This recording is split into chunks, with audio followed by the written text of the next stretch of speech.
নবী হযরত ইয়াহইয়া আলাইহিস সালামের পূর্ণাঙ্গ জীবন কাহিনী পবিত্র কোরআনুল কারীম, সহিহ হাদিস এবং বিশ্ববরেণ্য খ্যাতিমান মুফাসসিরগণের বিশুদ্ধ তাফসীর গ্রন্থে বিশদ বিবরণ রয়েছে তার জন্ম থেকে মৃত্যু পর্যন্ত ঘটে যাওয়া সময়ের ঘটনা বা কাহিনী। অনুরোধ রইল ভিডিওটি শুরু থেকে শেষ পর্যন্ত না টেনে দেখার জন্য, তাহলে নবী হযরত ইয়াহইয়া আলাইহিস সালামের পূর্ণাঙ্গ জীবন কাহিনীর বিস্তারিত জানতে পারবেন।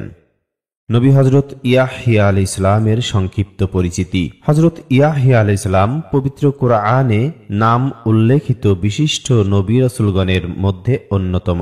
পবিত্র কোরআনে উহার নিজস্ব বর্ণনা ধারায় বিভিন্ন প্রসঙ্গে তার আলোচনা অন্তর্ভুক্ত হয়েছে। কোরআন, হাদিস ও অন্যান্য উৎস গ্রন্থের দ্বারা প্রতীয়মান হয় যে ইয়াহইয়া আলাইহিস সালাম ছিলেন তাওরাত অনুসারী, সর্বশেষ ইসরাঈলী নবী এবং ইনজিলের বাহক হযরত ঈসা আলাইহিস সালামের ঘনিষ্ঠ আত্মীয়, তার আবির্ভাবের আগাম বার্তাবাহক, তার সর্বপ্রথম অনুসারী এবং তাকে সত্যায়নকারী নবী। ইহা ছাড়া কোরআন, হাদিস ও অন্যান্য উৎস গ্রন্থে তার জন্ম ও জন্মকালীন বৈশিষ্ট্য, নামকরণ এবং কতিপয় বিশেষ গুণের অধিকারী হওয়ার বর্ণনা রয়েছে।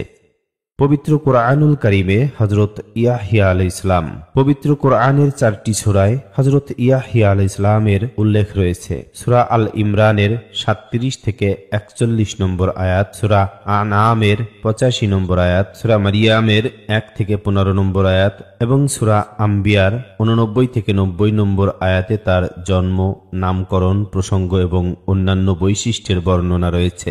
আলোচ্যাংশ আল বিদায়া ওয়ান নিহায়া, 2য় খণ্ড, 56 পৃষ্ঠা, কাসাসুল কোরআন 2য় খণ্ড, 262 পৃষ্ঠা, আম্বিয়ায়ে কোরআন 3য় খণ্ড, 278 পৃষ্ঠা দ্রষ্টব্য। এইসব আয়াতের মধ্যে আল ইমরানের 39 নম্বর আয়াত, আনআমের 85 নম্বর আয়াত, মারিয়াম এর 7 ও 12 এবং আম্বিয়ার 90 নম্বর আয়াত সমূহে তার নাম ইয়াহইয়া উল্লেখ রয়েছে। আলোচ্যাংশ নাজ্জার কাসাসুল আম্বিয়া, পৃষ্ঠা নম্বর 368 দ্রষ্টব্য। কোরআন পাকের 6 নম্বর সূরার 85 নম্বর আয়াতে ইরশাদ হয়েছে, এবং জাকারিয়া, ইয়াহইয়া, ঈসা এবং ইলিয়াসকেও সৎ পথে পরিচালিত করেছিলাম। ইহারা সকলেই সজ্জনদের অন্তর্ভুক্ত। 21 নম্বর সূরার 89 নম্বর থেকে 90 নম্বর আয়াতে বলা হয়েছে, এবং স্মরণ করো জাকারিয়ার কথা, যখন সে তার প্রতিপালককে আহ্বান করিয়া বলিয়াছিল, হে আমার প্রতিপালক, আমাকে একা অর্থাৎ নিঃসন্তান রাখিও না, তুমি তো শ্রেষ্ঠ মালিকানার অধিকারী। অতঃপর আমি তার আহ্বানে সাড়া দিয়েছিলাম এবং তাকে দান করেছিলাম ইয়াহইয়া, এবং তার জন্য তার স্ত্রীকে যোগ্যতা সম্পন্ন করিয়াছিলাম। তাহারা সৎকর্মের প্রতিযোগিতা করিত, তাহারা আমাকে ডাকিত আশা ও ভীতির সহিত, এবং তাহারা ছিল আমার নিকট বিনীত। সূরা আল ইমরানের 37 থেকে 41 নম্বর আয়াতে বলা হয়েছে, সেখানেই জাকারিয়া তার প্রতিপালকের নিকট প্রার্থনা করিয়া বলিল, হে আমার প্রতিপালক, আমাকে তুমি তোমার নিকট হতে সৎ বংশধর দান করো, নিশ্চয়ই তুমি প্রার্থনা শ্রবণকারী। যখন জাকারিয়া কক্ষে সালাতে দাঁড়িয়েছিল, তখন ফেরেশতাগণ তাকে সম্বোধন করে বলল, আল্লাহ তোমাকে ইয়াহইয়ার সুসংবাদ দিতেছেন, সে হবে আল্লাহর বাণীর সমর্থক, নেতা, স্ত্রী বিরাগী এবং পুণ্যবানদের মধ্যে একজন নবী। সে বলল, হে আমার প্রতিপালক, আমার পুত্র হবে কিরূপে? আমার তো বার্ধক্য এসেছে এবং আমার স্ত্রী বন্ধা। তিনি বলিলেন, এইভাবেই আল্লাহ যা ইচ্ছা তা করেন। সে বলল, হে আমার প্রতিপালক, আমাকে একটি নিদর্শন দাও।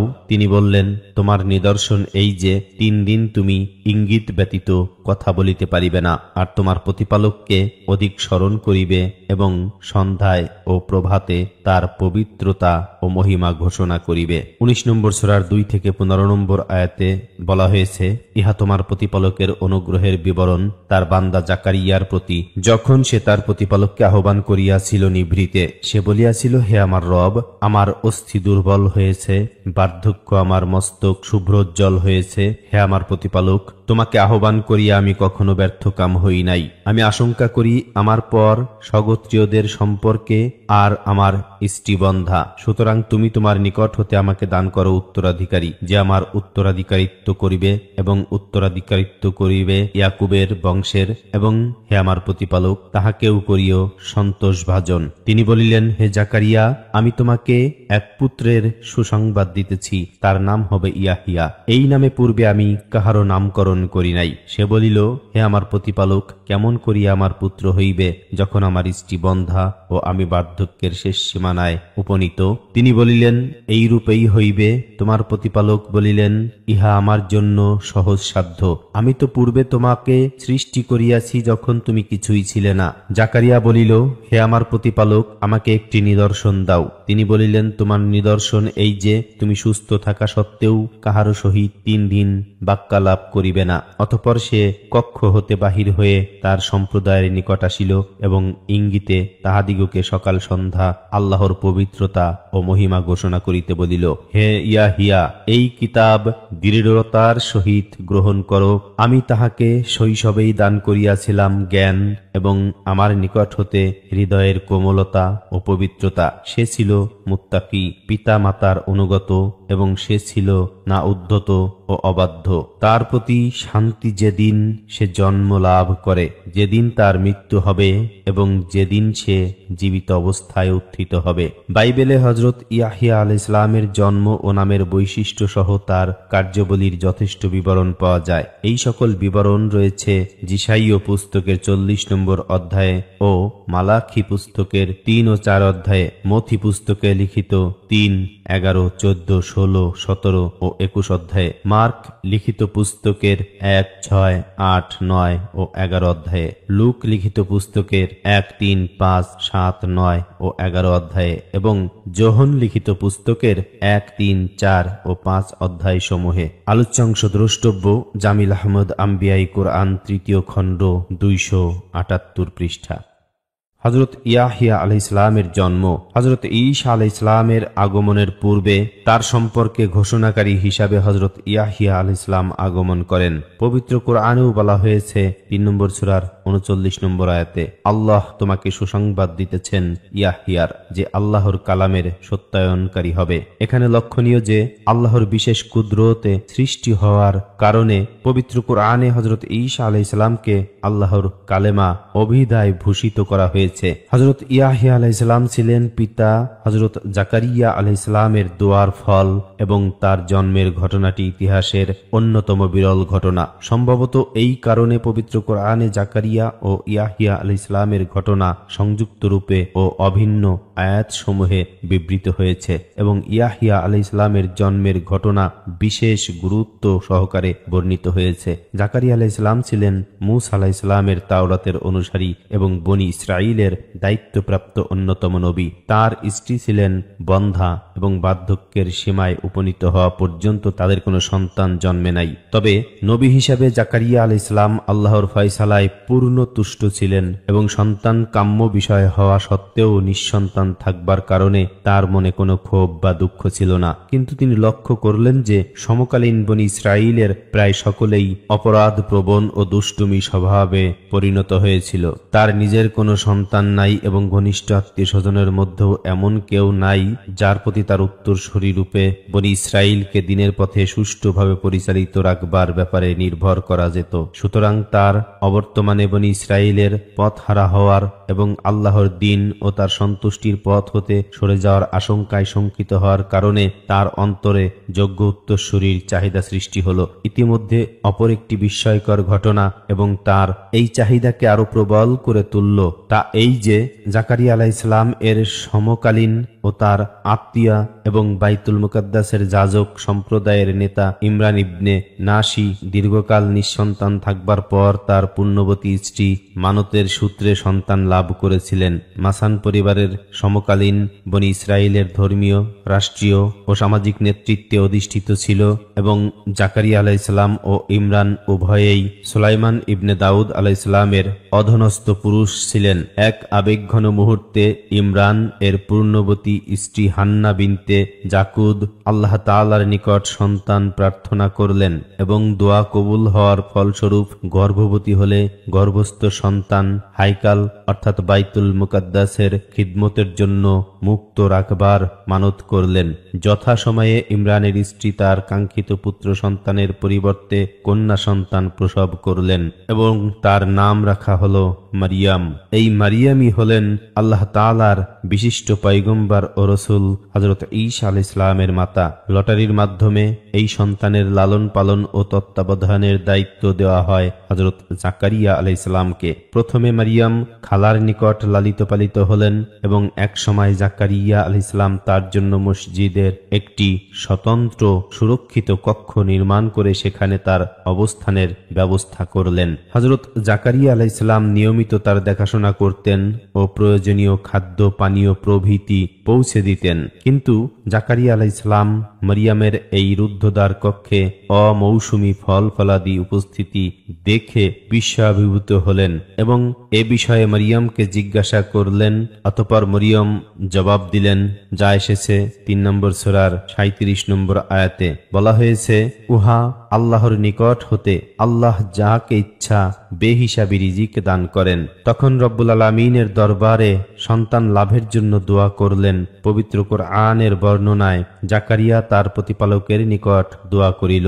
তাফসিরের বর্ণনা মতে জাকারিয়া আলাইহিস সালাম গভীর রাত্রে তার সঙ্গী সাথীদের নিদ্রামগ্ন থাকবার অবস্থায় সম্প্রদায়ের লোকদের হতে গোপনে দোয়া করেছিলেন। এই দোয়া ছিল একজন নবীর এবং তাও ছিল সম্পূর্ণ ব্যক্তি স্বার্থমুক্ত ও কওমের হিদায়েত ও কল্যাণের লক্ষ্যে নিবেদিত। সুতরাং উহা কবুল হতে বিলম্ব ঘটল না। তৎক্ষণাৎ আল্লাহ তাআলার পক্ষ হতে জবাব আসলো, হে জাকারিয়া, আমি সুসংবাদ দিতেছি এক পুত্র সন্তানের, যার নাম হবে ইয়াহিয়া। যেমন 3 নম্বর সূরার 39 নম্বর আয়াতে ইরশাদ হয়েছে, ফেরেশতারা তাকে ডাকিয়া বলিল, তখন সে মিহরাবে সালাত আদায়রত ছিল, আল্লাহ আপনাকে ইয়াহিয়ার সুসংবাদ দিতেছেন। জাকারিয়া আলাইহিস সালাম সালাতের মধ্যে দোয়া করেছিলেন এবং সালাতে দাঁড়ানো অবস্থায় তাকে দোয়া কবুলের সুসংবাদ দেওয়া হয়েছিল।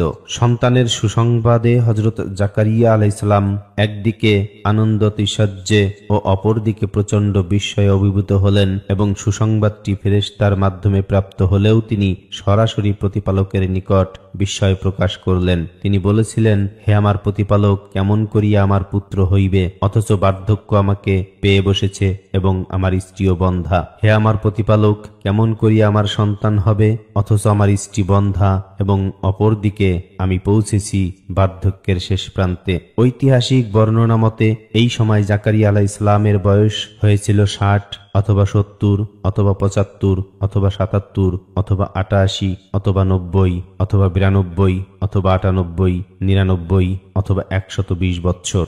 বিভিন্ন কিতাবে বিভিন্ন ভাবে বিভিন্ন মতে এই বয়সের পার্থক্য উল্লেখ হয়েছে। কুরতুবীর বর্ণনায় জাকারিয়া আলাইহিস সালামের বয়স ছিল 90 বৎসর এবং তার স্ত্রীও ছিলেন ইহার কাছাকাছি। মুকাতিলের মতে 95 বৎসর এবং কাতাদার মতে 70 বৎসর। ইবনে আব্বাস রাদিয়াল্লাহু তাআলা আনহু ও দাহহাকের মতে 120 বৎসর এবং প্রায় সকলের মতে তার স্ত্রীর যৌবনকালীন বন্ধ্যত্ব সহ এই সময় তার বয়স হয়েছিল 98 বৎসর। সন্তান লাভের সুসংবাদের ব্যাপারে মনের পূর্ণাঙ্গ স্থিরতা অর্জিত হলে জাকারিয়া আলাইহিস সালাম তার আবেগপূর্ণ ও সবিনয় প্রার্থনা করলেন, হে আমার প্রতিপালক, আমাকে একটি নিদর্শন দিন। এর জবাবে আল্লাহ তাআলা বলেছিলেন, তোমার নিদর্শন এই যে 3 দিন তুমি ইঙ্গিত ব্যতীত কথা বলতে পারবে না। এবং অন্য আয়াতে বলা হয়েছে, তোমার নিদর্শন এই যে তুমি সুস্থ থাকা সত্ত্বেও 3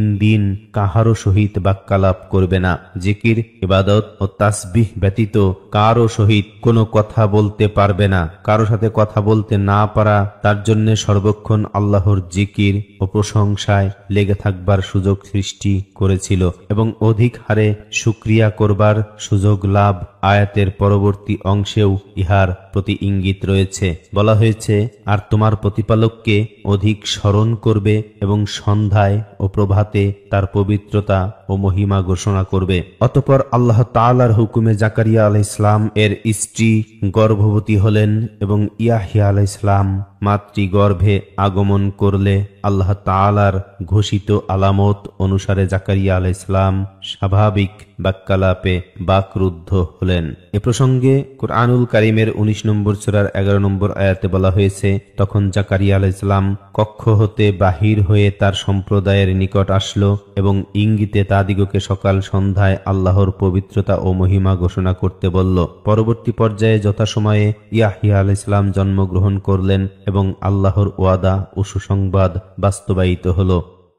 হযরত ইয়াহিয়া আলাইহিস সালাম এর বংশধারা ও পিতৃ মাতৃ পরিচয়। পবিত্র কোরআনে নবীগণের তালিকায় হযরত ইয়াহিয়া আলাইহিস সালাম ও তার পিতা হযরত জাকারিয়া আলাইহিস সালামের উল্লেখ রয়েছে, কিন্তু পবিত্র কোরআনে এবং বাইবেলের কোনো পুস্তকেই ইয়াহিয়া আলাইহিস সালাম ও তার পিতা জাকারিয়া আলাইহিস সালামের বংশধারার উল্লেখ নাই। তবে বাইবেলে জাকারিয়া ইবনে বারখিয়া ইদ্দোর পুত্র বেরিখিয়ের পুত্র সখরীয় নামে একজন ভাববাদী ও তার পুস্তক সংকলিত হয়েছে, যিনি রাজা দারিয়ুসের যুগের নবী ছিলেন এবং যার পুস্তকের 9ম অধ্যায়ে হযরত উমর রাদিয়াল্লাহু তাআলা আনহু এর বিজয়ী বেশে সন্ধি স্থাপনের উদ্দেশ্যে জেরুজালেম প্রবেশের ভবিষ্যৎবাণী রয়েছে। কিন্তু ইনি ইয়াহিয়া আলাইহিস সালামের পিতা জাকারিয়া নহেন, কেননা রাজা দারিয়ুসের সময়কাল ছিল ঈসা আলাইহিস সালামের প্রায় 3 শতাব্দী পূর্বে এবং দারা ইবনে গেস্টাসব এর সময়কাল ছিল হযরত ঈসা আলাইহিস সালামের জন্মের 500 বছর পূর্বে, কেননা দারা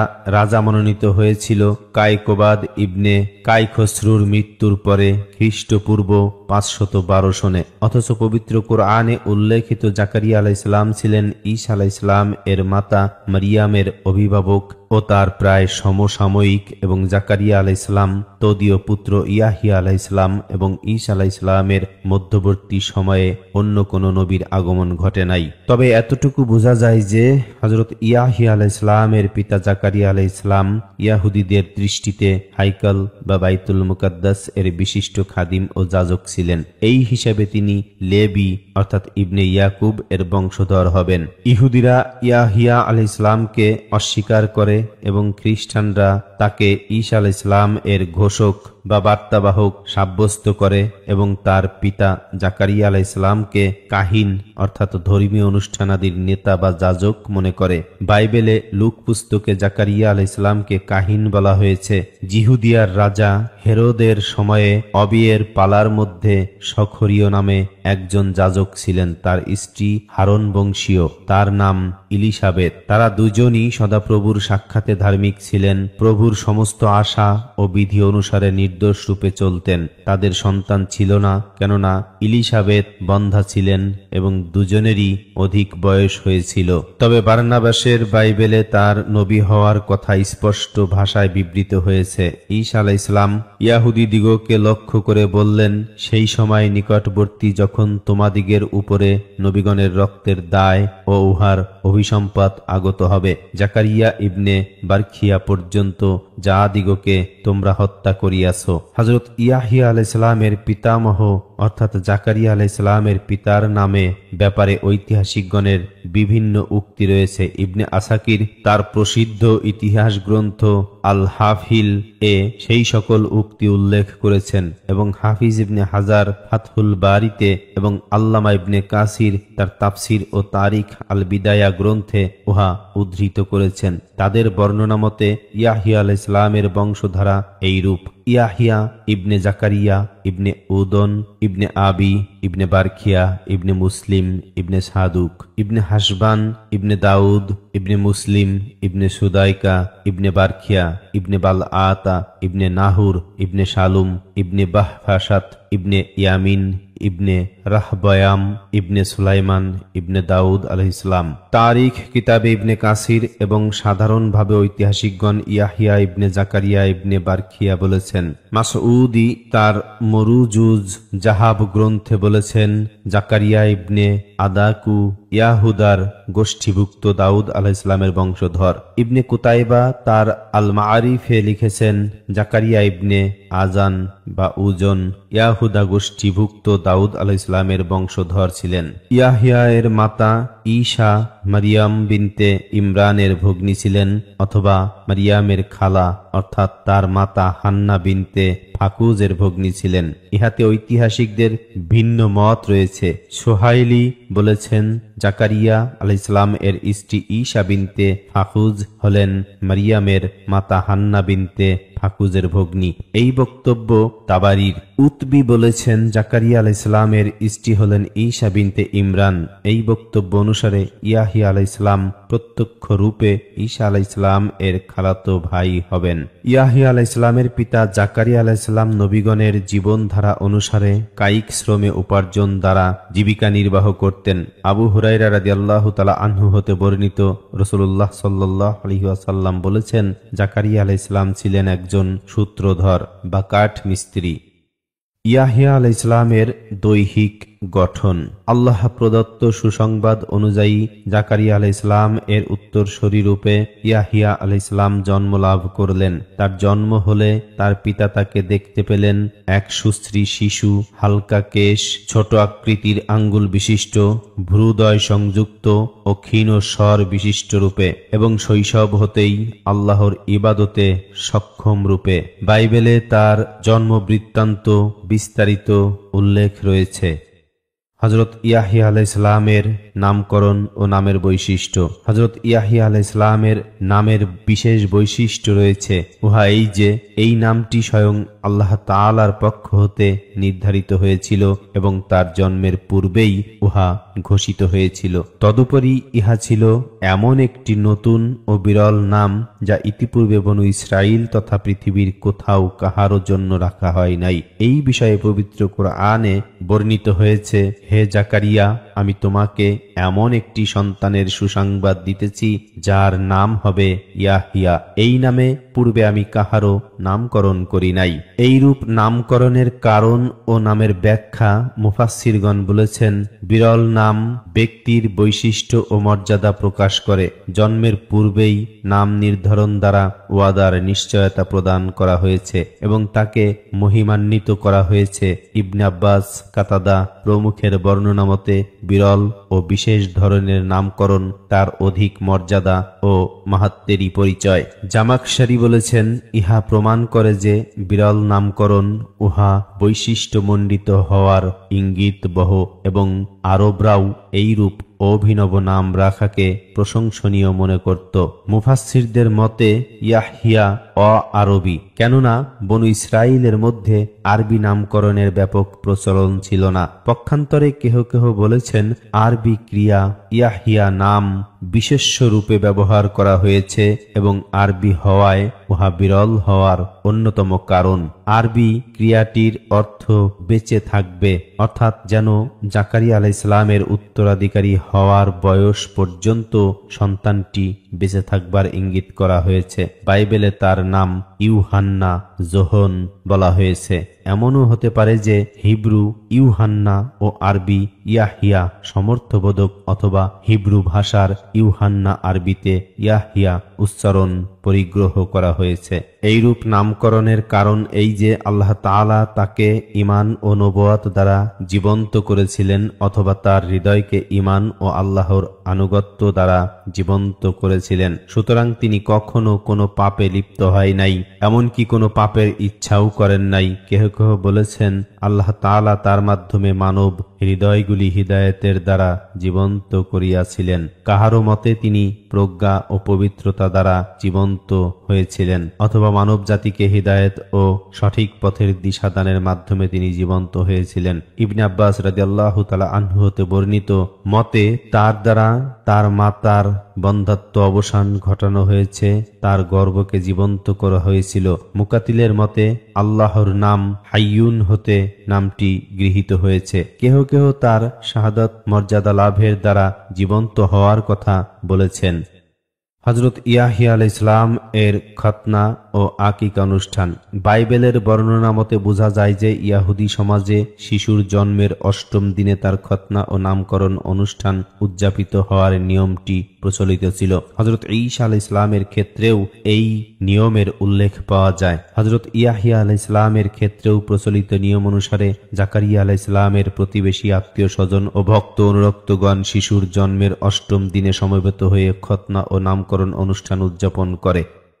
হযরত ইয়াহিয়া আলাইহিস সালামের অনন্য বৈশিষ্ট্য ও গুণাবলী। পবিত্র কুরআনে উল্লেখিত জাকারিয়া আলাইহিস সালামের উত্তরাধিকারী প্রার্থনার বর্ণনার কাঙ্ক্ষিত সন্তানটির জন্য দুইটি গুণবাচক শব্দ সম্বলিত প্রার্থনা লক্ষ্য করা যায়। সূরা আল ইমরানের বর্ণনায় রয়েছে পবিত্র সন্তান, শুদ্ধির মতে বরকতময় সন্তান, অন্যদের মতে মুত্তাকি ও পরিচ্ছন্ন আমলের অধিকারী সন্তান, এবং সূরা মারিয়ামের বর্ণনায় হে আমার প্রতিপালক, তাহাকে করিও সন্তোষভাজন, অর্থাৎ যার প্রতি আপনি তুষ্টি থাকবেন এবং আপনার বান্দারাও যাকে পছন্দ করবে, আপনার ও আপনার সৃষ্টির নিকটে পছন্দনীয়, যার দিনদার ও চরিত্র গুণের কারণে আপনিও তাকে ভালোবাসবেন এবং সৃষ্টির নিকটে তাকে ভালোবাসার পাত্র করিয়া দিবেন। চরিত্র গুণে ও কর্মে পছন্দনীয় অথবা তকদিরের প্রতি সন্তুষ্ট অথবা পুণ্যবান, যাকে আপনি পছন্দ করবেন, অথবা তার পূর্বপুরুষের ন্যায় নবী, কথায় ও কাজে আপনার নিকট পছন্দনীয় অথবা আপনার প্রতি সন্তুষ্ট অথবা আপনার বান্দাদিগের মধ্যে পছন্দনীয়, অর্থাৎ তাদের বরেণ্য ও অনুসরণীয়। এক কথায় একটি আলিম ও আমলদার সন্তান, তার পূর্বসূরি ও পূর্বপুরুষদের ন্যায় নবুয়ত ইত্যাদির মর্যাদাবান। পবিত্র কুরআনের বর্ণনা মতে আল্লাহ তাআলা জাকারিয়া আলাইহিস সালাম এর এই মিনতিপূর্ণ দোয়া মঞ্জুর করেছিলেন এবং উহা এমন পূর্ণাঙ্গ রূপে কবুল করেছিলেন যে সন্তানের সুসংবাদ দেওয়ার সাথে সাথে তাকে প্রায় 10-12টি সৎ গুণে গুণান্বিত করবার আগাম ঘোষণাও প্রদান করলেন। যেমন, আমি ইতিপূর্বে এই নামে কাহারও নামকরণ করি নাই। ইবনে আব্বাস ও মুজাহিদ প্রমুখ বলেছেন, তার তুলনীয় ও উপমা নাই। কোনো বন্ধা নারী তার মতো কোনো সন্তান প্রসব করে নাই। এ প্রসঙ্গে পূর্ণাঙ্গ ব্যাখ্যা রয়েছে সূরা আল ইমরানের আয়াতে। হযরত ইয়াহিয়া আলাইহিস সালাম শৈশব হতেই আল্লাহর প্রতি এমন নিবেদিত ছিলেন যে কোনো প্রকার পার্থিব ভোগ বিলাসে, আমোদ ফুর্তি, নারী সঙ্গ তথা বিবাহ, এমনকি শিশু বয়সেও খেলাধুলার প্রতি অনীহা ছিল। বিভিন্ন রেওয়ায়েতে বর্ণিত হয়েছে যে তিনি কখনো কোনো গুনাহের ইচ্ছাও করেন নাই। ইবনে জারির, ইবনুল মুনজির, ইবনে আবু হাতিম ও ইবনে আসাকির প্রমুখ কাতাদা, ইয়াহিয়া ইবনে সাঈদ ও সাঈদ ইবনুল মুসাইয়্যব হতে মাওকুফ রূপে এবং আমর ইবনুল আস, আবু হুরায়রা, মুআজ রাদিয়াল্লাহু তাআলা আনহু প্রমুখ হতে মারফু রূপে বর্ণিত হয়েছে।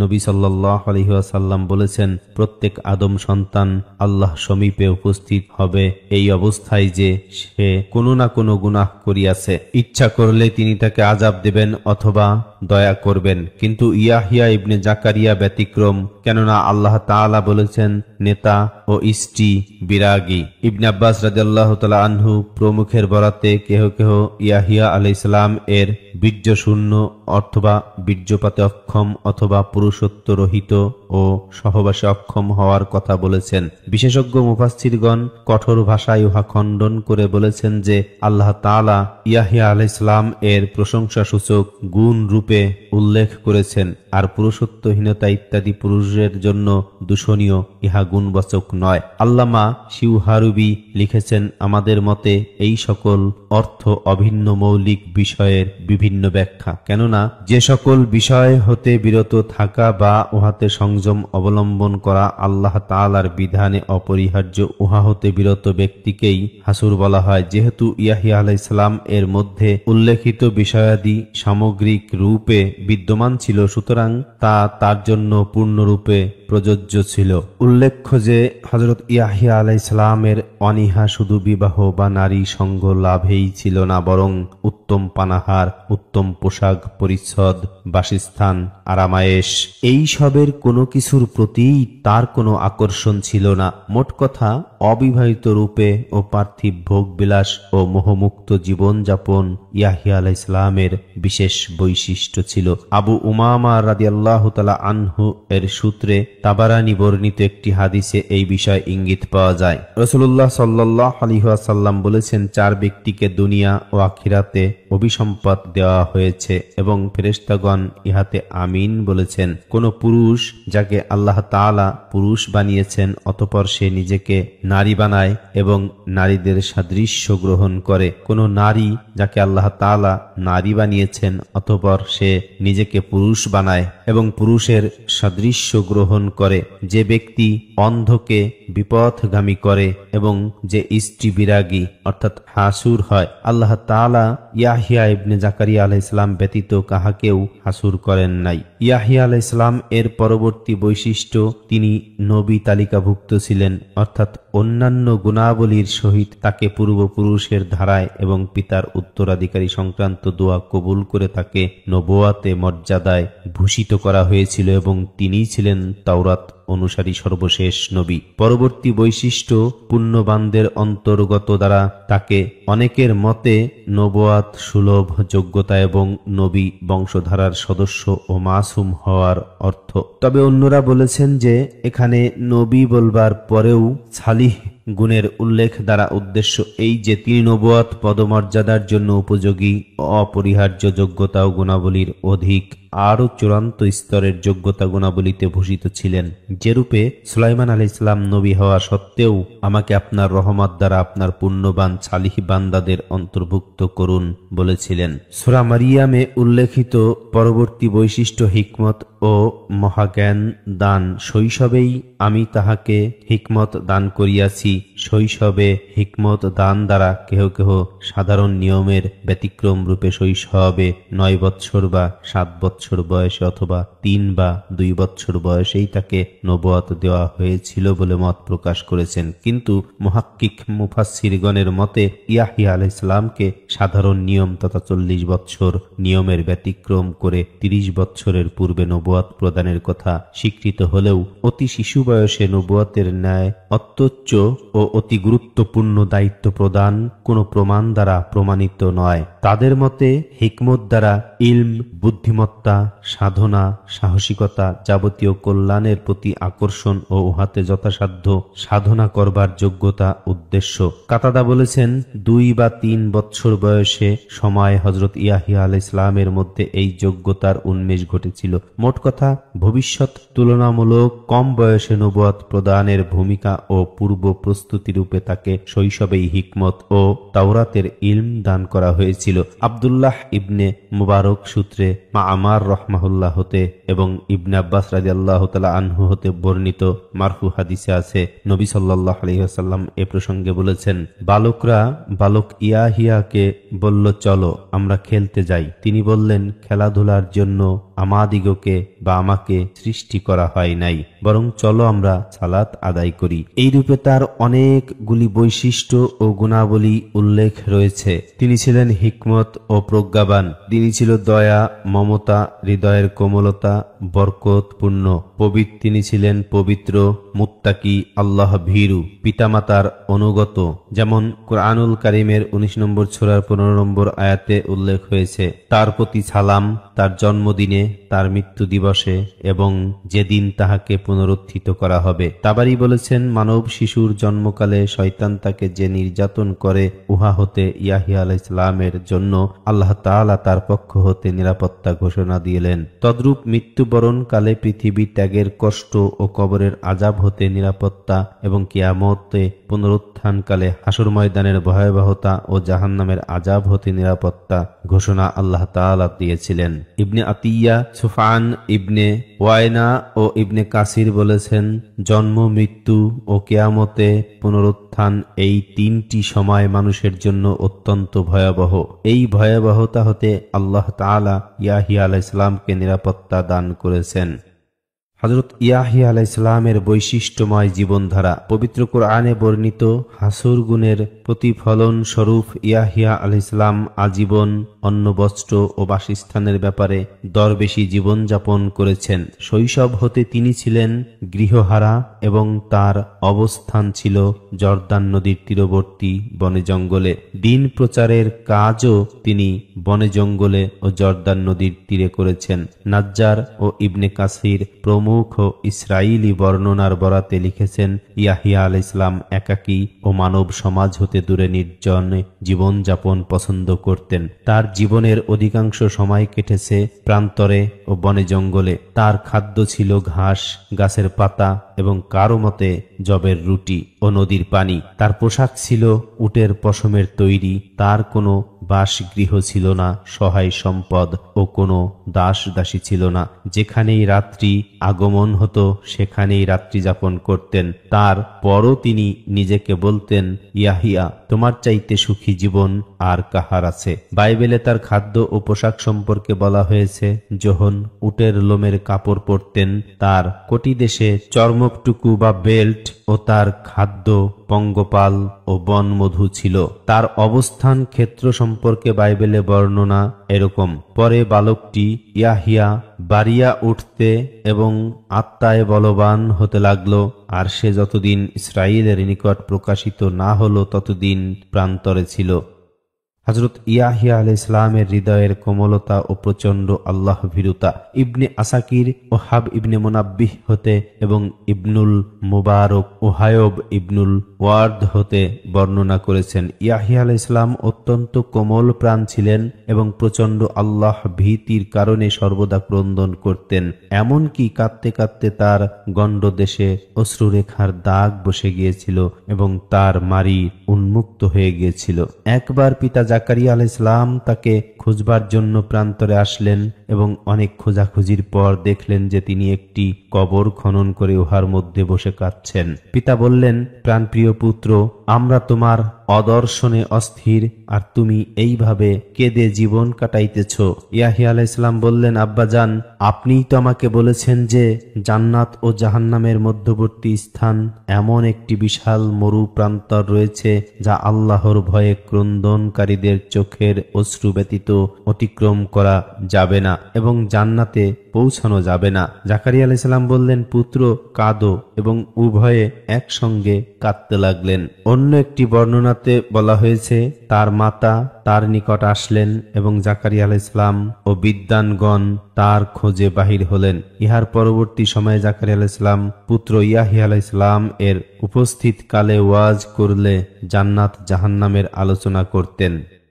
হযরত ইয়াহিয়া আলাইহিস সালাম এর নবুয়ত ও নবুয়তি কর্মধারা। ইয়াহুদিরা তাদের বদ প্রকৃতির ধারায় ইয়াহিয়া আলাইহিস সালামের নবুয়তের স্বীকৃতি প্রদান করে নাই। খ্রিস্টানরা জাকারিয়া আলাইহিস সালামকে যাজক সাব্যস্ত করে এবং ইয়াহিয়া আলাইহিস সালামকে হযরত ঈসা আলাইহিস সালামের অগ্রবর্তী ঘোষক সাব্যস্ত করে। পবিত্র কুরআনে একাধিক আয়াতে তার উভয়কে বিশিষ্ট নবীগণের তালিকাভুক্ত রূপে উল্লেখ করা হয়েছে এবং বিশেষ রূপে সূরা আল ইমরানের ৩৯ নম্বর আয়াতে স্পষ্ট ভাষায় বলা হয়েছে ইয়াহিয়াকে নবী। ইহা ছাড়া সূরা মারিয়ামে বলা হয়েছে, হে ইয়াহিয়া, কিতাব শক্ত করিয়া ধরো।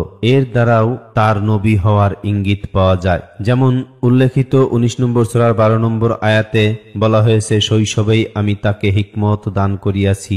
এর দ্বারা কোনো কোনো মুফাসসির ও ঐতিহাসিক শিশু বয়সেই তার নবুয়ত লাভের অভিমত ব্যক্ত করেছেন, কিন্তু মুফাসসিরগণ এ আয়াতের দ্বারা শৈশবে তাওরাত মুখস্থ করবার মত পোষণ করে প্রাপ্ত বয়সে নবুয়ত লাভের অভিমত ব্যক্ত করেছেন। তবে নবুয়তের সাধারণ বয়সসীমা ৪০ বৎসরের পূর্বেই। সে কারণে মুফাসসিরগণ ৩০ বৎসর বয়সের পূর্বে তার নবুয়ত লাভের কথা বলেছেন। ইয়াহিয়া আলাইহিস সালামের নবুয়তি কর্মধারাকে দুইটি মৌলিক পর্যায়ে বিভক্ত করা যায়। এক, হযরত মূসা আলাইহিস সালাম এর শরীয়তের পুনরুজ্জীবন তথা তাওরাতের শিক্ষা বিস্তার, হযরত ঈসা আলাইহিস সালাম এর সুসংবাদ প্রদান ও পথ প্রস্তুতকরণ এবং তার সত্যায়ন ও অনুসরণ। ইয়াকুব বংশধর তথা বনি ইসরাইলের উত্তরাধিকারী ও তত্ত্বাবধায়ক সন্তানের জন্য জাকারিয়া আলাইহিস সালাম এর দোয়া এবং আল্লাহ তাআলার পক্ষ হতে তৎক্ষণাৎ মঞ্জুর দ্বারা বোঝা যায় যে ইয়াহিয়া আলাইহিস সালামকে মূসা আলাইহিস সালামের শরীয়তের ধারাবাহিকতা রক্ষা করা এবং তাওরাতের শিক্ষা পুনরুজ্জীবিত করবার জন্যই নবুয়তের দায়িত্ব অর্পণ করা হয়েছিল। এছাড়া, হে ইয়াহিয়া, দৃঢ়তার সহিত কিতাব ধারণ করো। এই আয়াতের ব্যাখ্যায় মুফাসসিরগণ প্রায় সর্বসম্মতরূপে কিতাব দ্বারা তাওরাতকে বোঝানো হয়েছে বলে অভিমত ব্যক্ত করেছেন। ইহা দ্বারা তাওরাতের শিক্ষা বিস্তার ও বাস্তবায়ন তার অন্যতম দায়িত্ব হওয়া বোঝা যায়। ইবনে ইসহাক বলেন, জাকারিয়া আলাইহিস সালাম ও তার পুত্র ইয়াহিয়া আলাইহিস সালাম ছিলেন ঈসা আলাইহিস সালামের আগমনের পূর্বে বনী ইসরাইলের জন্য প্রেরিত নবীগণের শেষ পর্যায়ের। হযরত ইয়াহিয়া আলাইহিস সালামের নবুয়তি দায়িত্বের দ্বিতীয় গুরুত্বপূর্ণ বিষয় ছিল হযরত ঈসা আলাইহিস সালামের সত্যায়ন। পবিত্র কোরআনে তার পরিচিতি বিবরণ তার অন্যতম গুণ রূপে উল্লেখিত হয়েছে। হে জাকারিয়া, আল্লাহ তোমাকে সুসংবাদ দিতেছেন পুত্র ইয়াহিয়ার, যে হবে আল্লাহর কালেমার সত্যায়নকারী। আল্লাহর কালেমা অর্থ ইবনে আব্বাস রাদিয়াল্লাহু তাআলা আনহু, মুজাহিদ, কাতাদা ও অধিকাংশ মুফাসসিরের মতে ঈসা আলাইহিস সালামকে বুঝিয়েছেন, কেননা পবিত্র কোরআনের একাধিক আয়াতে ঈসা আলাইহিস সালামকে আল্লাহর কালেমা অভিধায় অভিহিত করা হয়েছে। মূলত তাওরাত যুগের শেষ ও ইনজিল যুগের সূচনার সন্ধিক্ষণে আগমনের কারণে ইয়াহিয়া আলাইহিস সালাম ছিলেন দুইটি যুগের সমন্বয়কারী এবং সেই কারণেই তিনি একাধারে তাওরাত অনুসারী, বনি ইসরাইলের শেষ নবী এবং ইনজিলের বাহক হযরত ঈসা আলাইহিস সালামকে সত্যায়নকারী, তার অগ্রবর্তী পথ প্রস্তুতকারী ও তার বিশিষ্ট দ্বাদশ শিষ্যের অন্যতম। হযরত ইয়াহইয়া আলাইহিস সালামের তাবলীগ ও তালিম। নবুয়ত লাভের পর হযরত ঈসা আলাইহিস সালাম এর নবী রূপে আবির্ভূত হওয়ার পূর্ব পর্যন্ত হযরত ইয়াহইয়া আলাইহিস সালাম তাওরাতের বিধান ও শিক্ষা প্রচারে নিমগ্ন থাকেন। এই সময় তিনি জর্দান নদীর তীরবর্তী প্রান্তর ও বন জঙ্গলে অবস্থান করতেন এবং পথহারা বনি ইসরাইলকে আল্লাহর দ্বীন ও বিধান মেনে জীবনযাপন করতে উদ্বুদ্ধ করতেন। এইভাবে তিনি তাওরাতের পুনরুজ্জীবনের সাথে সাথে পরবর্তী নবী ও রাসূল হযরত ঈসা আলাইহিস সালামের জন্য অনুকূল ক্ষেত্র প্রস্তুতির কর্ম সম্পাদন করেছিলেন। 5টি বিশেষ বিষয়ের তালিম। হাদিস গ্রন্থসমূহে ইয়াহইয়া আলাইহিস সালাম এর তালিম ও দ্বীন প্রচারের একটি মনোজ্ঞ বিবরণ পাওয়া যায়। মুসনাদ আহমদ, তিরমিজি ও ইবনে মাজাহ প্রভৃতি গ্রন্থে হারিস আশআরী রাদিয়াল্লাহু তাআলা আনহু সূত্রে বর্ণিত হয়েছে, নবী সাল্লাল্লাহু আলাইহি ওয়াসাল্লাম বলেছেন, আল্লাহ তাআলা ইয়াহইয়া ইবনে জাকারিয়াকে 5টি বাক্য দ্বারা আদেশ করলেন যেন তিনি নিজে সেইগুলি অনুসারে আমল করেন এবং বনি ইসরাইলকেও তদনুসারে আমল করবার আদেশ দেন। কিন্তু কোনো কারণে ইহাতে ইয়াহইয়া আলাইহিস সালামের বিলম্ব হয়ে যায়। তখন ঈসা আলাইহিস সালাম তাকে বললেন, ভ্রাতা, আপনাকে 5টি বিষয়ে আদেশ দেওয়া হয়েছে যেন আপনি নিজে উহা আমল করেন এবং বনি ইসরাইলকে তদনুসারে আমল করবার আদেশ প্রদান করেন। সুতরাং আপনি নিজে বনি ইসরাইলকে কথাগুলি জানিয়ে দিবেন, অথবা আপনি সঙ্গত মনে করলে আমি সেইগুলি তাহাদিগকে জানিয়ে দেব। ইয়াহইয়া আলাইহিস সালাম বললেন, ভ্রাতা, আমার ভয় হয় যে আপনি আমার পূর্বে সেগুলি প্রচার করলে আমাকে শাস্তি দেওয়া হবে অথবা ভূমিতে ধসিয়ে দেওয়া হবে, সুতরাং আমি আমার দায়িত্ব পালন করছি। বর্ণনাকারী বলেন, তখন ইয়াহইয়া আলাইহিস সালাম সমস্ত বনি ইসরাইলকে বাইতুল মুকাদ্দাসে সমবেত করলেন। মসজিদ পূর্ণ হয়ে গেলে তিনি উঁচু স্থানে বসলেন এবং আল্লাহর হামদ ও ছানা পাঠ করবার পর তিনি, মহান আল্লাহ আমাকে 5টি বিষয়ে আদেশ করেছেন যেন আমি নিজে তদনুসারে আমল করি এবং তোমাদিগকে তদনুসারে আমল করতে বলি। 1, তোমরা এক আল্লাহর ইবাদত করবে, তার সহিত কাহাকেও শরীক করবে না, কেননা শিরক এর দৃষ্টান্ত ওই ব্যক্তির ন্যায় যে তার নিজস্ব সম্পদ স্বর্ণ বা রৌপ্য দ্বারা একটি গোলাম খরিদ করল, কিন্তু সে গোলাম কাজকর্ম করে উপার্জন করতে লাগলো এবং তার উপার্জন তার মনিব ব্যতীত অন্য কাউকেও দিতে থাকলো। এখন বলো, তোমাদের কেহ কি তার গোলামের এই রূপ আচরণ পছন্দ করবে? সুতরাং যে আল্লাহ তোমাদিগকে সৃষ্টি করেছেন এবং তোমাদিগকে খাদ্য দান করতেছেন, তোমরা শুধু তার ইবাদত করো এবং অন্য কাহাকেও তার সহিত শরীকে সাব্যস্ত করিও না। 2, তিনি তোমাদেরকে নির্দেশ দিয়েছেন তোমরা সালাত আদায় করো, কেননা আল্লাহ তাআলা তার মুখ অর্থাৎ রহমত ও সন্তুষ্টি বান্দার অভিমুখী করে রাখেন যতক্ষণ না বান্দা অন্য কোনো দিকে দৃষ্টিপাত করে। সুতরাং সালাত আদায়কালে অন্য কিছুর দিকে দৃষ্টিপাত করবে না। 3, তোমাদিগকে সিয়াম পালনের আদেশ প্রদান করেছেন, কেননা সিয়াম পালনকারীর দৃষ্টান্ত ওই ব্যক্তির ন্যায় যার নিকট মিশকের একটি থলে রয়েছে এবং সে একদল মানুষের মধ্যে বসে রয়েছে, সকলেই তার নিকট হতে মিশক মিশকের সুগন্ধি আহরণ করে মাতোয়ারা হইতেছে। মূলত রোজাদারের মুখের ঘ্রাণ আল্লাহ তাআলার নিকট মিশকের সুঘ্রাণ হতে পবিত্রতর। 4, তিনি তোমাদিগকে দান সাদকা করবার আদেশ করেছেন, কেননা সাদকাকারীর দৃষ্টান্ত সেই ব্যক্তির ন্যায় যাহাকে তার শত্রুরা অতর্কিতে বন্দী করে এবং ঘাড়ের সহিত তার হাত বাধা দিয়ে তাকে বদ্ধভূমিতে নিয়ে চলছে। এইরূপ নৈরাশ্যজনক পরিস্থিতিতে সে বলছে, তোমরা কি মুক্তিপণের বিনিময়ে আমাকে মুক্তি দেবে? পরে সে তার যাবতীয় সম্পদ মুক্তিপণ রূপে প্রদান করে আত্মরক্ষার ব্যবস্থা করল। তিনি তোমাদেরকে আরো নির্দেশ দিয়েছেন যে 5, তোমরা সর্বদা অধিক পরিমাণে আল্লাহর জিকির করো, কেননা জিকিরকারীর দৃষ্টান্ত সেই ব্যক্তির ন্যায় শত্রু দ্রুত গতিতে পশ্চাদাবন করতেছে। সে দৌড়ে গিয়ে একটি সুরক্ষিত দুর্গে আশ্রয় গ্রহণ করল এবং শত্রুর আক্রমণ হতে আত্মরক্ষা করল। নিঃসন্দেহে মানুষ আল্লাহর জিকির এর দুর্গে আশ্রয় গ্রহণ করেই শয়তান শত্রুর আক্রমণ হতে সুরক্ষা অর্জন করতে পারে।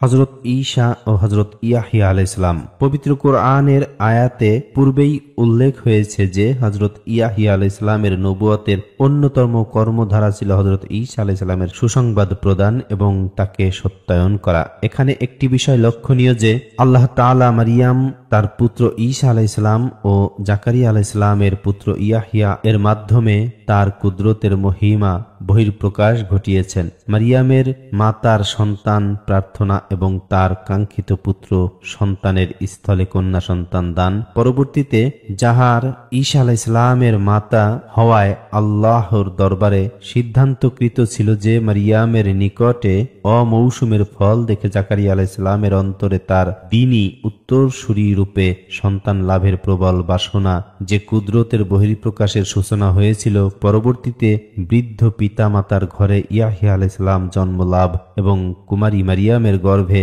আল্লাহর কালেমা রূপে হযরত ঈসা আলাইহিস সালাম এর জন্ম লাভ ও হযরত ইয়াহিয়া আলাইহিস সালাম কর্তৃক তাকে সত্যায়নের মাধ্যমে কুদরতি প্রক্রিয়াটি পূর্ণতা লাভ করেছে। হযরত ঈসা আলাইহিস সালাম ও হযরত ইয়াহিয়া আলাইহিস সালামের জন্মকালও ছিল প্রায় একই সময়ে। কেহ কেহ হযরত ঈসা আলাইহিস সালাম এর 3 বছর পূর্বে ইয়াহিয়া আলাইহিস সালামের জন্মের কথা বলেছেন। তবে অধিকাংশের মতে এবং বাইবেলের বর্ণনা অনুসারে ঈসা আলাইহিস সালামের মাত্র 6 মাস পূর্বে ইয়াহিয়া আলাইহিস সালাম এর জন্ম হয়েছিল।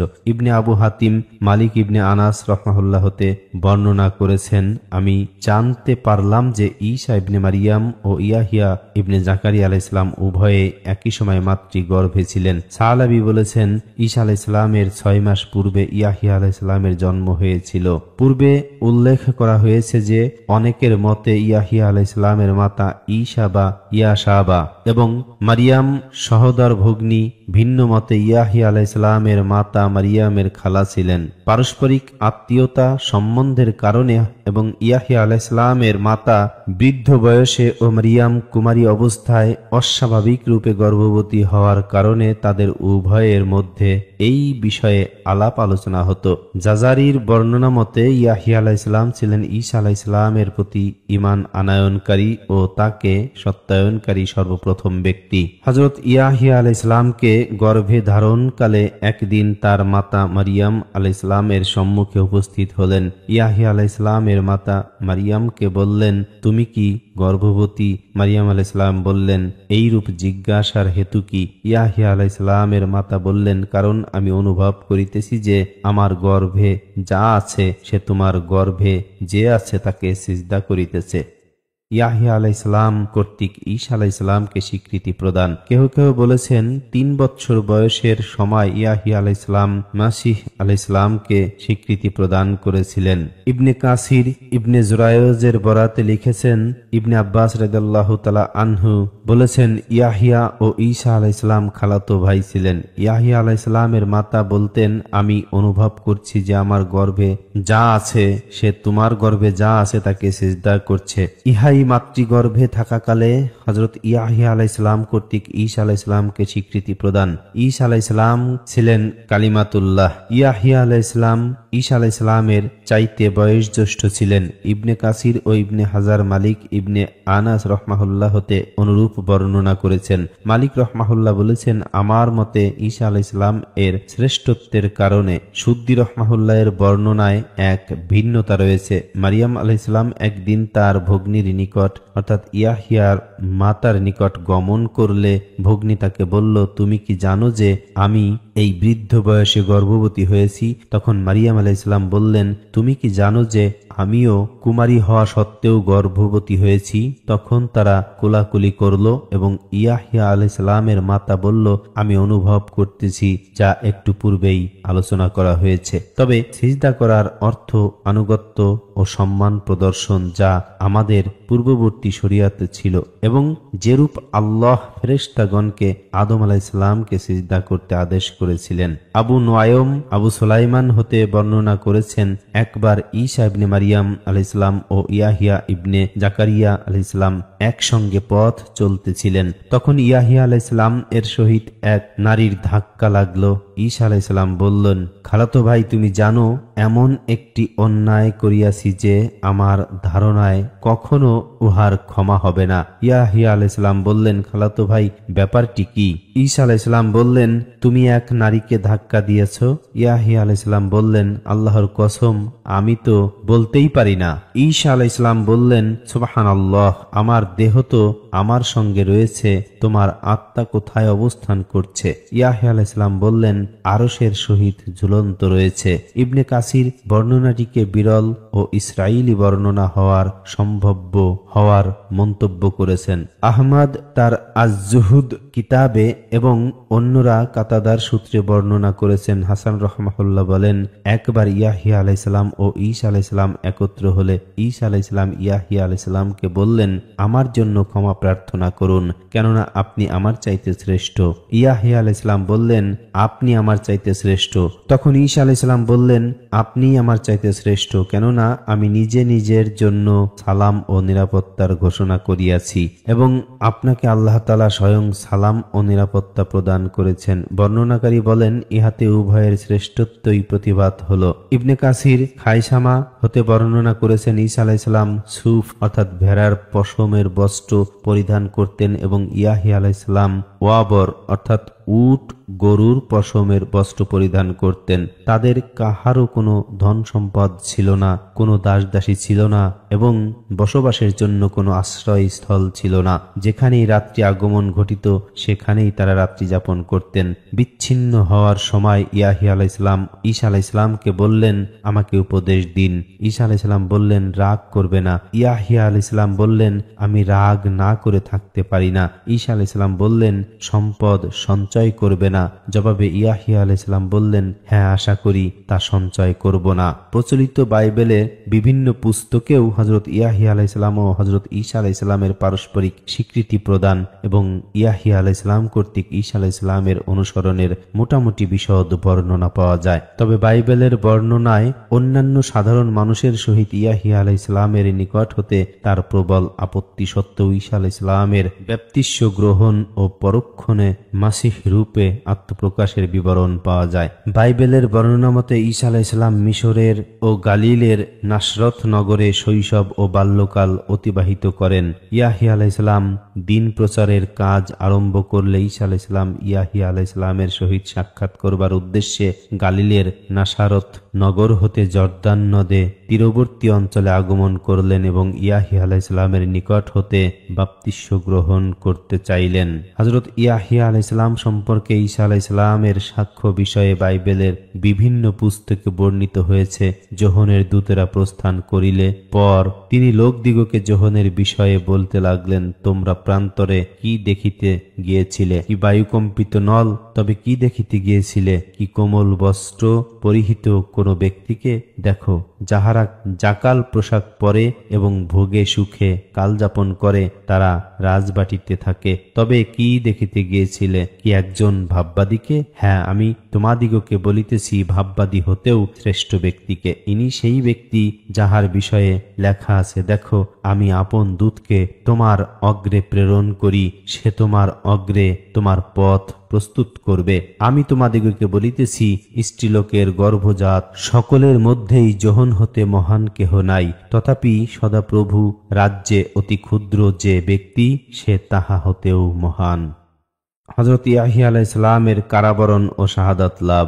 বনী ইসরাইল তথা ইয়াহুদী সম্প্রদায় তাদের বিবিধ কুকর্মের জন্য ইতিহাসে কুখ্যাতি লাভ করেছে। তাদের অপকর্মের তালিকায় জঘন্যতম বিষয়রূপে রয়েছে তাদের কুকর্মের বাধা প্রদানকারী পুণ্যবান দিগকে, এমনকি নবীগণকেও হত্যা করা।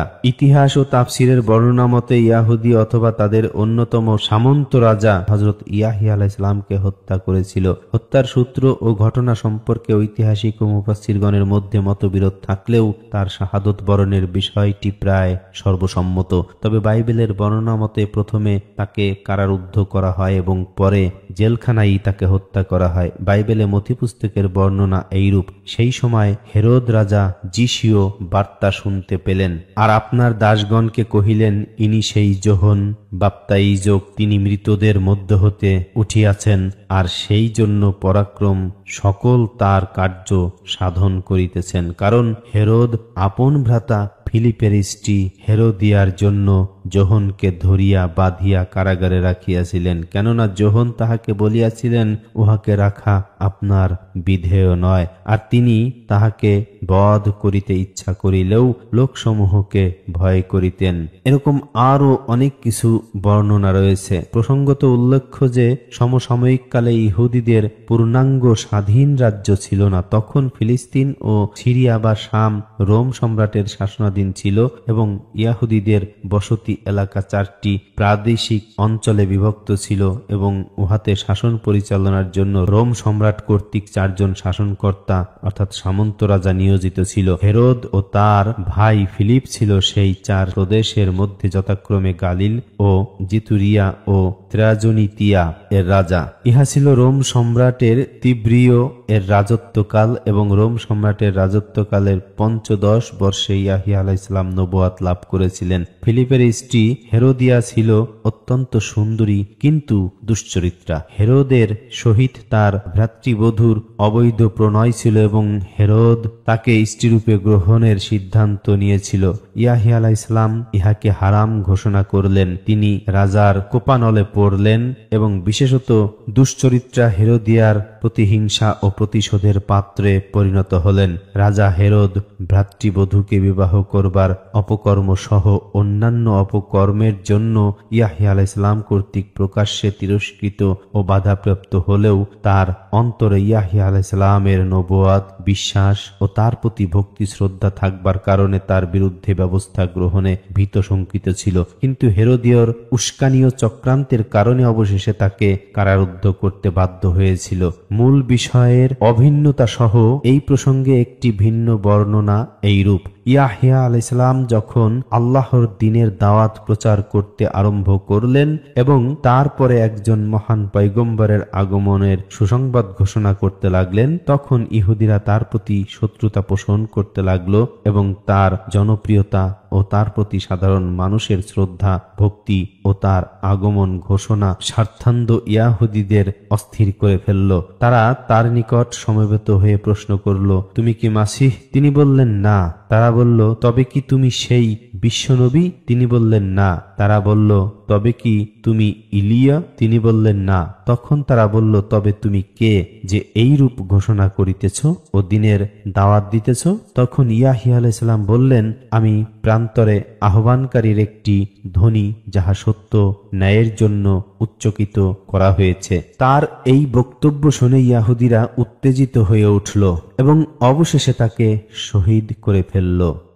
ইয়াহিয়া আলাইহিস সালামকে হত্যার ঘটনা বাগাবী ইবনে ইসহাকের বরাতে, ইবনে হাজার হাকেমের বরাতে এবং ইবনে কাসির ইবনে আসাকির এর আল মুস্তাকসা ফি ফি ফাদাইলিল আকসা গ্রন্থের বরাতে মুআবিয়া রাদিয়াল্লাহু তাআলা আনহু এর মাওলা বা আজাদকৃত দাস কাসিমের বর্ণিত রিওয়ায়াতে এবং ইবনে জারির তাবারি ও ইবনুল আসির আল জাজারি শুদ্ধি হতে, তাবারি ইবনে আব্বাস রাদিয়াল্লাহু তাআলা আনহু হতে এবং আল জাজ্জার তার কাসাসুল আম্বিয়া এ প্রসঙ্গে যে বিবরণ পেশ করেছেন উহার সারমর্ম এই যে, সেই সময় অন্যতম রাজা বর্ণনান্তরে দামেস্কের রাজা হাদ্দাদ ইবনে হাদ্দাদ অথবা হাদ্দাদ ইবনে হুদার তার জন্য শরিয়াতি বিধানে নিষিদ্ধ বা হারাম কোন নারীকে বিবাহ করতে চেয়েছিল। কোন কোন বর্ণনায় এই নিষিদ্ধ বা হারাম নারী তার ভ্রাতুষ্পুত্রী ছিল, অপর বর্ণনা মতে ভ্রাতৃবধূ ছিল যার সহিত ভাইয়ের বিবাহ বিচ্ছেদ হয় নাই। অপর বর্ণনা মতে রাজার নিজেরই 3 তালাক প্রদত্তা স্ত্রীকে হালাল করা ব্যতীত পুনঃ বিবাহ করতে চেয়েছিল। অন্য একটি বর্ণনাতে রাজা তার স্ত্রীর পূর্ব সংসারের কন্যাকে বিবাহ করতে চেয়েছিল। মোট কথা, রাজা শরিয়াতের নিষেধাজ্ঞা লঙ্ঘন করে বিবাহ করতে চেয়েছিল এবং ইয়াহিয়া আলাইহিস সালাম উহার নিষিদ্ধতা ঘোষণা করে ইহাতে বাধা প্রদান করেছিলেন। তাবারির বর্ণনায় আছে, ঈসা আলাইহিস সালাম তার বিশিষ্ট দাদার শিষ্য হাওয়ারিকে দিন প্রচারের জন্য বিভিন্ন অঞ্চলে পাঠাইলেন। ইহাদের অন্যতম ছিলেন ইয়াহিয়া ইবনে জাকারিয়া আলাইহিস সালাম। তাদের প্রচারিতব্য বিষয়াবলীর অন্যতম ছিল ভ্রাতুষ্পুত্রী বিবাহ নিষিদ্ধ ঘোষণা করা। পরবর্তী বর্ণনাতে রানী ইয়াহিয়া আলাইহিস সালাম এর প্রতি ক্ষিপ্ত হয়ে প্রতিশোধ পরায়ণ হয়ে উঠল এবং যে কোনো উপায় তাকে হত্যা করবার চক্রান্ত করতে লাগলো এবং এক সময় রাজাকে বাধ্য করে তার নিকট হতে হত্যার অনুমোদন হাসিল করল। ইয়াহিয়া আলাইহিস সালাম হেব্রনের মসজিদে সালাতে নিমগ্ন অবস্থায় রানীর হুকুমে তাকে হত্যা করা হলো এবং তস্তরিতে করে তার মস্তক রানীর নিকট উপস্থিত করা হলো, কিন্তু কর্তৃত মস্তক তখনও বলতেছিল হালাল নয়, হালাল নয়, যতক্ষণ না অন্যের সহিত বিবাহ হবে। এই সময় আজাব এসে রানীকে মাটিতে ধসিয়ে দিল। ভ্রাতুষ্পুত্রীকে বিবাহ করবার বর্ণনায় আছে রাজা কন্যাটিকে ভালোবাসত এবং কন্যাও তার মাতাও এই বিবাহ ঘটাইতে চেয়েছিল এবং ইয়াহিয়া আলাইহিস সালামের প্রতি প্রতিশোধ গ্রহণের প্রতীক্ষায় অস্থির জীবনযাপন করছিল। রাজার অভিষেক অনুষ্ঠান বার্ষিকীর দিনে মাতা তার কন্যাকে সাজগোজ করে নাচের আসরে পাঠালো। রাজা তার নৃত্যে অভিভূত হয়ে তাকে বলল, বলো কি চাই, যা চাইবে তাই পাবে। এই সবের পিছনে নারী চক্রান্ত ক্রিয়াশীল ছিল। কন্যার মাতা এইরূপ পরিস্থিতির বিষয়ে পূর্বে আহাজ করতে পারছিল, সুতরাং সে তার কন্যাকে দৃঢ়ভাবে শিখিয়ে দিয়েছিল যে রাজা তাকে বাসনার কথা জিজ্ঞাসা করলে ইয়াহিয়ার মস্তক চাইবে। কন্যা তার শিখানো মতে ইয়াহিয়া আলাইহিস সালামের মস্তক প্রার্থনা করল। রাজা ইহাতে হতভম্ব হয়ে বলল, অন্য কিছু চাও। কন্যাটি তার দাবিতে অনড় রইল। রাজা অতিথির অভ্যাগতদের সম্মুখে কথা দিয়েছিল এবং প্রচলিত রীতি অনুসারে তার ফিরিবার পথ ছিল না, সুতরাং সে বাধ্য হয়ে সৈনিকদের কারাগারে পাঠিয়ে ইয়াহিয়া আলাইহিস সালামকে হত্যা করালো এবং তার মাথা এনে তস্তরিতে করে দুর্ভাগা কন্যার হাতে তুলে দিল। কন্যা তস্তরি নিয়ে তার মাতার নিকট গেল। মস্তক তখনও বলতেছিল হালাল নয়, হালাল নয়। কন্যা মাতার সম্মুখে দণ্ডায়মান হওয়া মাত্র মাটিতে দাবিয়া যাইতে লাগলো। কাঁধ পর্যন্ত মাটিতে দেবে গেলে মাতা জল্লাদদের তার গর্দান কাটতে বলল। অন্য বর্ণনা মতে মাতা প্রাসাদের ছাদে উঠলে কন্যা সেখান হতে নিচে পড়ে গেল এবং হিংস্র কুকুরেরা তাকে টুকরো টুকরো করে খেয়ে ফেলল। এই বর্ণনার শেষ অংশে রয়েছে যে ইয়াহিয়া আলাইহিস সালামের মস্তক যেখানে বাইতুল মুকাদ্দাসে দাফন করা হয়েছিল সেখানে সর্বদা রক্ত টকবক করত। বুখত নাসার বা নেবুকাদ নেজার তখন ফিলিস্তিন আক্রমণ করেছিল। যখন ফিলিস্তিন আক্রমণ করেছিল তখন বিজয় বিলম্বিত হলে সে অবরোধ তুলে নিয়ে ফিরে যাওয়ার ইচ্ছা করতেছিল। তখন এক ইসরায়েলি নারী নিজের নিরাপত্তা ও ইয়াহিয়া আলাইহিস সালামের খুনের প্রতিশোধ গ্রহণে গণহত্যার শর্তে বুখত নাসারকে পরামর্শ ও সাহায্য প্রদানে উদ্যত হল। সে আক্রমণকারী বাহিনীকে 4 ভাগে বিভক্ত করে অতি প্রত্যুষে হাত তুলে, ইয়া আল্লাহ, আমরা ইয়াহিয়া ইবনে জাকারিয়া আলাইহিস সালামের খুনের দোহাই দিয়ে আপনার সকাশে বিজয় প্রার্থনা করিতেছি বলে দোয়া করতে ও আক্রমণ করতে পরামর্শ দিল। এই রূপে করলে পরদিন শহরে বুখতের পদানত হল। খুনের ফোয়ারা দেখে বুক্ত ওহার কারণ জানতে চাইল। উপস্থিত ইয়াহুদিরা ইয়াহিয়া আলাইহিস সালামকে খুন করবার কথা স্বীকার করল।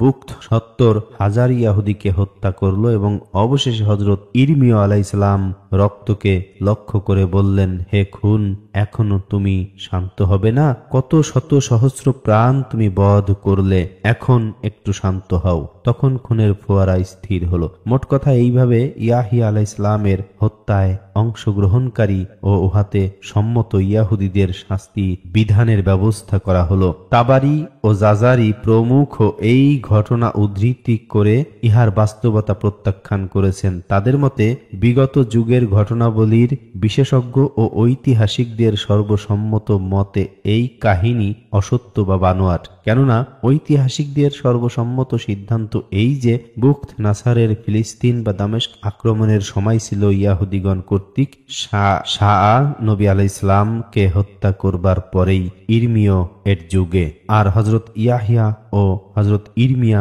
আলাইহিস সালামের মাঝে সময়ের ব্যবধান ছিল 363 অথবা 411 অথবা 461 কিংবা 500 বৎসরেরও অধিক। কিন্তু ইবনে হাজার হাকেমের মুস্তাদরাকের বরাতে এবং ইবনে কাসির ইবনে আসাকিরের বরাতে ঘটনার বিবরণ উল্লেখ করে মন্তব্য হতে বিরত রয়েছেন। মাওলানা হিফজুর রহমান বিষয়টি বিধৃত করে মন্তব্য করেছেন, এই বর্ণনায় এমন একটি বিষয়ের উল্লেখ আছে যাতে পূর্ণ বর্ণনাটি অপ্রমাণ্য হয়ে যায়। অর্থাৎ ইয়াহিয়া আলাইহিস সালামের মুবারক দেহ হতে ফোয়ারার ন্যায় রক্ত প্রবাহিত হওয়া, বুখত নাসারের আক্রমণ, 70,000 ইয়াহুদি নিধন ও ইরমিয়া আলাইহিস সালাম এর দোয়া প্রভৃতি বর্ণনা।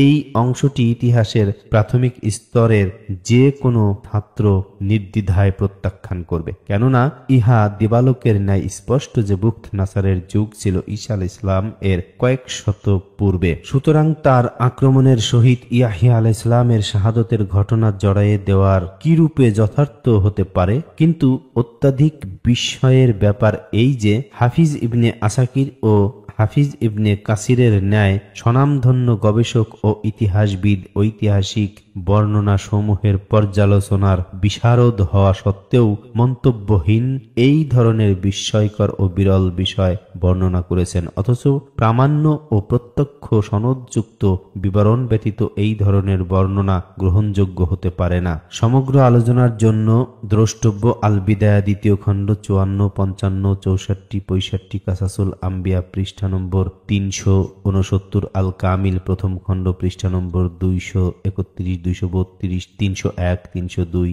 মাআরিফ পৃষ্ঠা নম্বর 24, তাবারি দ্বিতীয় খণ্ড 15, বিদায়া দ্বিতীয় খণ্ড পৃষ্ঠা নম্বর 64 এর টিকা 1 ও 3 এবং পৃষ্ঠা নম্বর 65 এর টিকা 2 এর বরাতে কাসাসুল কোরআন দ্বিতীয় খণ্ড 270, 271, মাঝহারি পঞ্চম খণ্ড 413, 417, কাজী সানাউল্লাহ তাফসিরে মাঝহারিতে ইবনে ইসহাকের বর্ণনাকে সঠিক বলেছেন।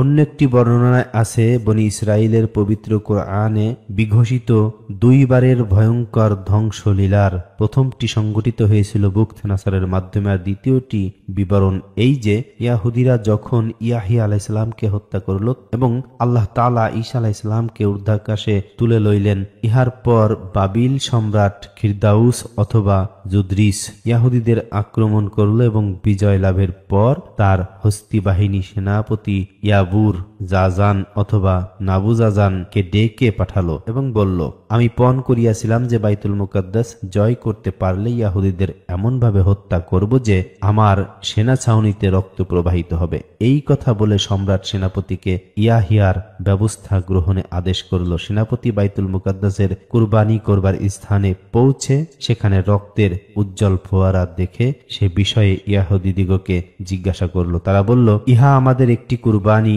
যাহা কবুল না হওয়ার কারণে এই অবস্থা হয়েছে। সেনাপতি তাদিগকে অবিশ্বাস করে তাদের 770 জন শীর্ষস্থানীয় ব্যক্তি, 700 জন বিদ্বান ও 700 জন কিশোরকে সেই রক্তের নিকট খুন করল।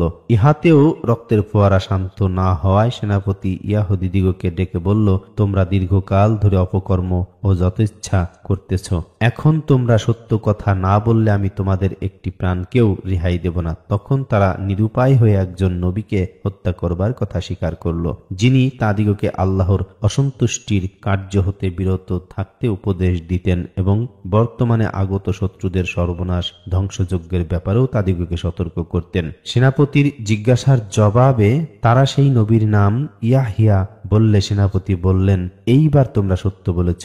তখন সেনাপতি তার বাহিনীকে বাহিরে যাওয়ার আদেশ প্রদান করল ও সিজদায় পতিত হয়ে আল্লাহর হুকুমে ইয়াহিয়া আলাইহিস সালামের রক্তকে শান্ত হওয়ার নিবেদন করলে উহা শান্ত হয়ে গেল। অতঃপর সেনাপতি বনি ইসরাইলের রবের প্রতি ঈমান এনে উপস্থিত ইয়াহুদীদিগকে সম্রাটের আদেশের বিষয় অবহিত করল এবং সকল পশু এনে সেইগুলি জবাই করে মৃতদেহগুলি স্তূপকৃত করল এবং উহার উপরে ইতিপূর্বে নিহতদের লাশগুলি রেখে দিল। ওদিকে রক্ত প্রবাহিত হয়ে সেনা ছাউনি পর্যন্ত পৌঁছলে সম্রাট উহাকে বনি ইসরাইলের রক্ত মনে করে সেনাপতির নিকট হত্যা বন্ধ করবার আদেশ পাঠালো। ইহা ছিল বনি ইসরাইলের দ্বিতীয় ধ্বংসযজ্ঞের ঘটনা এবং এটিই ধ্বংসযজ্ঞদ্বয়ের মধ্যে বৃহত্তর। মোট কথা ইহুদিরা অথবা তাদের রাজা তার স্ত্রীর প্ররোচনায় ইয়াহিয়া আলাইহিস সালামকে হত্যা করেছিল।